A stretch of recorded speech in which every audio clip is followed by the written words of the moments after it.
Live Himachal live में मैं Ruby स्वागत करती हूँ आपका। वक्त हो चला है क्राइम कवरेज का, तो रुक करते हैं खबरों की ओर। भोपाल में मासूम बच्ची की सुरक्षा को लेकर कई सवाल खड़े हो रहे हैं। भोपाल शहर से दिन दहाड़े एक 10 साल की मासूम बच्ची को किडनैप कर लिया गया, जिससे पूरा शहर सदमे में है। बच्ची को लापता हुए 24 घंटे से ऊपर हो गए हैं, लेकिन पुलिस के हाथ अभी भी कोई कामयाबी नहीं लगी है। राजधानी पुलिस को बड़ी चुनौती, दिन दहाड़े मासूम का अपहरण, मासूमों के लिए असुरक्षित राजधानी। राजधानी भोपाल में मासूमों की सुरक्षा सवालों के घेरे में है। दरअसल दिन दहाड़े भोपाल के अवधपुरी से एक 10 साल की मासूम को अगवा कर लिया गया और 24 घंटे बाद भी अब तक पुलिस के हाथ खाली हैं। वारदात खजूरी कला गांव की है, जहां रहने वाली 10 साल की मासूम अपनी बहन के साथ बाहर खेल रही थी। तभी किसी शख्स ने उसे चॉकलेट खिलाने का लालच दिया और साइकिल पर बैठाकर चलता बना। अवधपुरी थाना अंतर्गत खजूरी कला गांव में कल शाम को 6:30 बजे की घटना बताई जा रही है। करीब 9:15 बजे हमें सूचना मिली कि 10 साल की बच्ची को कोई साइकिल सवार व्यक्ति अपने साथ बिठा कर ले गया किसी प्रलोभन देकर।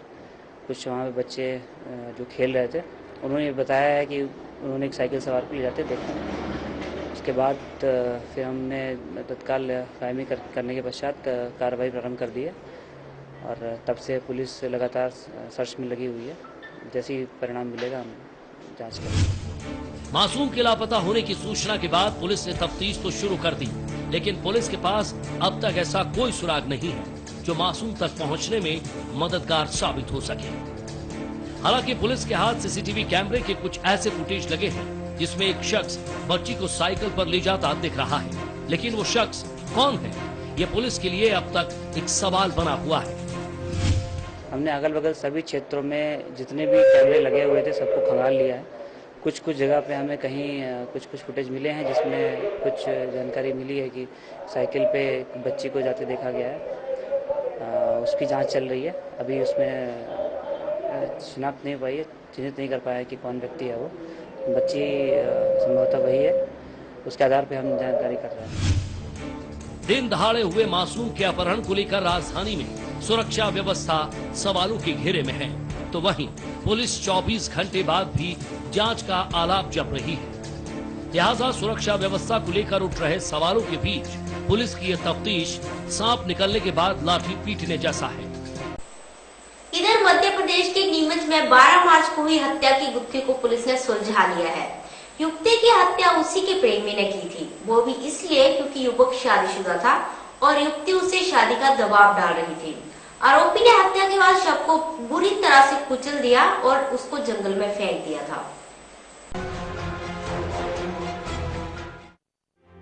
पहले प्यार, फिर तकरार। प्रेमिका ने की जिद तो किया जानलेवा वार। मौत का सबब बना कमबख्त इश्क। वारदात नीमच की है, जहां एक युवती की महज इसलिए हत्या कर दी गई क्योंकि उसने अपने प्रेमी से शादी की जिद की थी। वारदात 12 मार्च की है, जब पुलिस ने घसुंडी के जंगल से एक युवती का शव बरामद किया। उस वक्त पुलिस के सामने बड़ी चुनौती थी, पहले युवती की पहचान और फिर हत्यारे की। दरअसल युवती की हत्या करने के बाद आरोपी ने उसका चेहरा इतनी बुरी तरह से कुचल दिया कि शव की शिनाख्त करना पुलिस के लिए एक चुनौती था। एक महिला की अज्ञात डेड बॉडी जो है 12 तारीख को वीरपुर में मिली थी और वहाँ के चैनपुर के जंगल में डेड बॉडी मिली थी और जो डेड बॉडी थी उसमें डिकम्पोजिशन शुरू हो चुका था। तो उसके बाद से पुलिस ने इसमें मर्ग कायम करके और मीडिया के द्वारा उस डेड बॉडी का प्रचार प्रसार किया। इसके बाद से उस महिला की 4-5 दिनों के बाद पहचान मिली और ये पता चला कि महिला का नाम खुशी है। पुलिस ने युवती के शव की पहचान करने के लिए सभी थानों में संपर्क किया और गुमशुदगी के मामलों की जानकारी मांगी। जानकारी में पुलिस के सामने बघाना की एक युवती का नाम सामने आया जो अपने घर से गायब थी। परिजन ने पुलिस से संपर्क किया और शव की पहचान करवाई।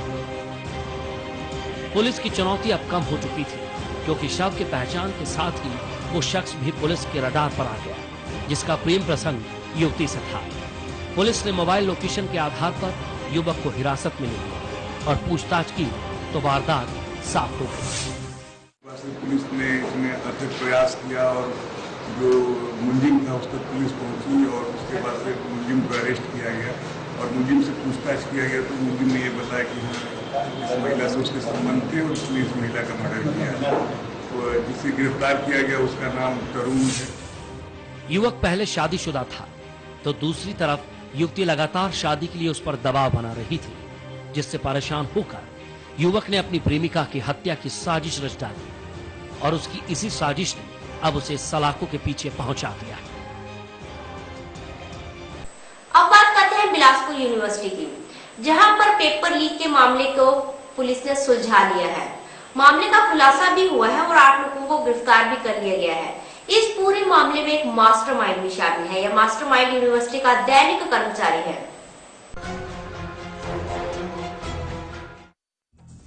सफलता के लिए शॉर्टकट का फंडा, उगला राज जब चला पुलिस का डंडा। बिलासपुर पुलिस ने यूनिवर्सिटी में पेपर लीक कांड का पर्दाफाश कर दिया है। पुलिस ने मामले से जुड़े 8 लोगों को गिरफ्तार किया है, जिसमें इस पूरे खेल का मास्टरमाइंड भी शामिल है। मास्टरमाइंड कोई और नहीं बल्कि यूनिवर्सिटी का ही एक दैनिक वेतन भोगी राजकुमार यादव है, जिसने यूनिवर्सिटी के गोपनीय विभाग में सेंध लगाई और सोशल मीडिया के जरिए पेपर बेचने का काम शुरू किया। एक पेपर की कीमत करीब 2 से 3 हजार रुपए थी। पेपर लीक होने का मामला पुलिस के सामने 16 मार्च को आया था, जिसके बाद से पुलिस ने विशेष टीमें बनाकर मामले की तफ्तीश शुरू की थी। इस दौरान पुलिस ने कई लोगों से पूछताछ की। हालांकि इस पूरे मामले में यूनिवर्सिटी के किसी भी कर्मचारी के शामिल होने का शक पुलिस को पहले से ही था, लिहाजा कर्मचारियों से भी पूछताछ की गई, जिसमें यूनिवर्सिटी के प्यून राजकुमार यादव का नाम सामने आया और इस पूरे खेल से पर्दा उठ गया। बिलासपुर यूनिवर्सिटी से पर्चा लीक की जब खबर मिली तो उसके ऊपर थाना कोतवाली में एफआईआर की गई थी। उसके उपरांत आईजी साहब और एसपी साहब के निर्देशों के अंतर्गत टीम बनाई गई, जो तब से यहाँ पूछताछ और जानकारी इकट्ठा करने में लगी हुई थी। इसी के संदर्भ में कल 8 लोगों की गिरफ्तारी हुई है, जिसमें से एक व्यक्ति राजकुमार यादव वहाँ का चपरासी, बिलासपुर यूनिवर्सिटी का चपरासी है, जो अभी तक पता लगा है कि उसी के द्वारा सबसे पहले वहां से पेपर लीक किया गया और फिर आगे वितरित किया गया। पुलिस की गिरफ्त में शॉर्टकट से मास्टरमाइंड के साथ 7 और ऐसे स्टूडेंट आए हैं जो राजकुमार से पेपर खरीदते थे, लेकिन ये स्टूडेंट इस बात से अनजान थे कि सफलता के लिए कोई शॉर्टकट नहीं होता। अब बात राजगढ़ की, जहां एक युवक को पीट कर मौत के घाट उतार दिया गया। गांव वालों को शक था कि युवक चोर है और ग्रामीण चोरों से बहुत परेशान थे। अपनी परेशानी को खत्म करने के लिए उन्होंने युवक को इतना पीटा कि उसकी मौत हो गई। चोरों से हुए परेशान तो बनाया पहरेदारी का प्लान। शक के फेरे में मौत का खेल। मौत का ये खेल राजगढ़ जिले के ब्यावरा कला गांव में खेला गया, जहां एक युवक की पीट कर हत्या कर दी गई, वो भी इसलिए क्योंकि गांव वालों को उस पर चोर होने का शक था। जी हां, दरअसल गांव में बढ़ती चोरी की वारदातों से ग्रामीण काफी परेशान थे। पुलिस से शिकायत भी की गई, लेकिन जब कोई फायदा नहीं हुआ तो ग्रामीणों ने गांव की पहरेदारी का जिम्मा खुद संभाला और रात को जागकर पहरेदारी करने लगे। पुलिस आई थी रात को, लेकिन पुलिस भी उसको कुछ नहीं कर पाई और पुलिस थोड़ी बहुत देर रुकी और वापस चली गई। तो लोगों की पिटाई से इसकी मौत हुई? जी हाँ। तो इसकी शिकायत होती होगी ना खिलचीपुर थाने में? शिकायत करते हैं, लेकिन अब तक कोई सुराग नहीं मिला ना। बुधवार रात एक अनजान युवक गांव में घुसा, जिसे देख गांव के पहरेदारों ने पहले उसे रोका और पूछताछ की, लेकिन जब ठीक जवाब पहरेदारों को नहीं मिला तो उन्होंने युवक को पीटना शुरू कर दिया। ये पूरे क्षेत्र में जैसे हर आदमी कुएं पे जाता रहता है, जागते रहते लोग।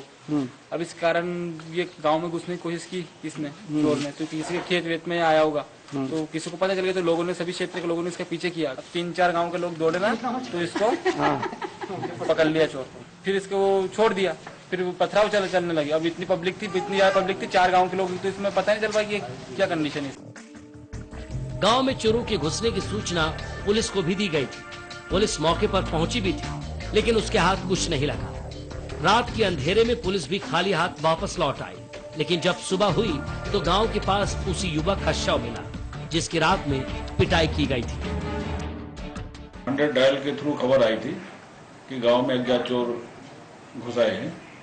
इस सूचना पर 100 डायल को भेजा गया था। तो 100 डायल ने लौटकर बताया कि वहां पे होली का हुड़दंग है, लोग दारू पिए हुए हैं और चोर का पता नहीं चला है।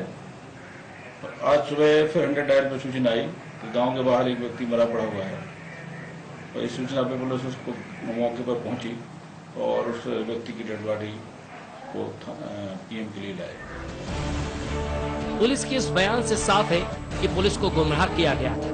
ऐसे में सवाल उठना लाजमी है, युवक की मौत का जिम्मेदार कौन है और इन जिम्मेदारों पर पुलिस अब क्या कार्रवाई करे। ग्वालियर पुलिस के हाथ एक ऐसी महिला लगी है जो लोगों की गृह लक्ष्मी बनकर लूटती थी। महिला के एक पुरुष मित्र को भी गिरफ्तार किया गया है। ये पैसों के लिए लड़कियों को भी बेचते थे। लूट के लिए फेरे सार, पुलिस ने बिछाया जाल तो शातिरों को मिली माल। सलाखों के पीछे पहुंची लुटेरी दुल्हन। रियल लाइफ में लुटेरी दुल्हन का किरदार निभाने वाली ये महिला है अब पुलिस गिरफ्त में। ये शातिर महिला उत्तर प्रदेश के गोरखपुर की रहने वाली है। नाम मनसा चौधरी है। मनसा के निशाने पर अक्सर वो लोग होते थे जिन्हें एक अच्छे हमसफर की तलाश होती थी। इस काम में मनसा का साथ अच्छेलाल देता था। अच्छेलाल रिश्ता करवाने के लिए मीडिएटर का काम करता था। मनसा बाकायदा 7 फेरे लेकर दुल्हन के रूप में घर में दाखिल होती थी और रातों रात घर का कीमती सामान समेटकर फरार हो जाती थी।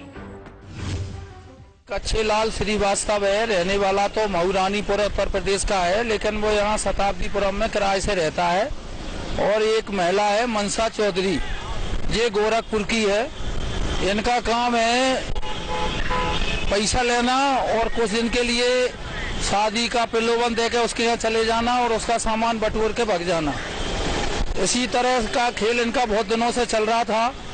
मुखबिर से सूचना मिली, एक एक्स मिलिट्री मैन को हमने इस काम के लिए लगाया तो इसने अच्छे ने 1 लाख रुपए की उससे मांग की कि 1 लाख रुपया में आपको हम जो है स्थायी महिला उपलब्ध करा देंगे, इससे आप चाहें तो धंधा करवाएं या पत्नी बना के रखें।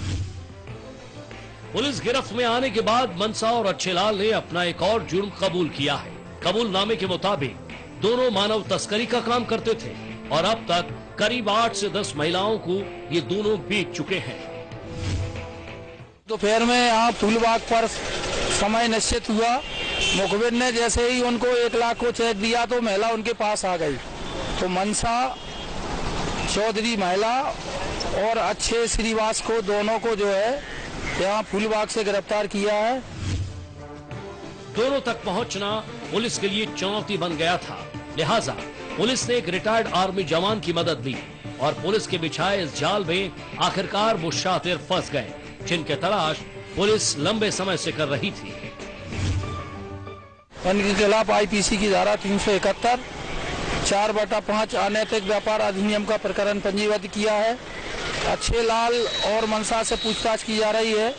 अच्छेलाल ने 8-10 महिलाओं को राजस्थान और बिहार में इसी तरह से खपाने का अपराध स्वीकार किया है। पूछताछ जारी है।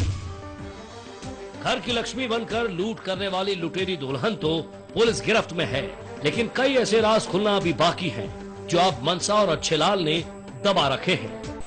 क्राइम कवरेज के इस अंक में आज बस इतना ही। खबरों के अपडेट तब तक के लिए हमें दीजिए इजाजत। नमस्कार।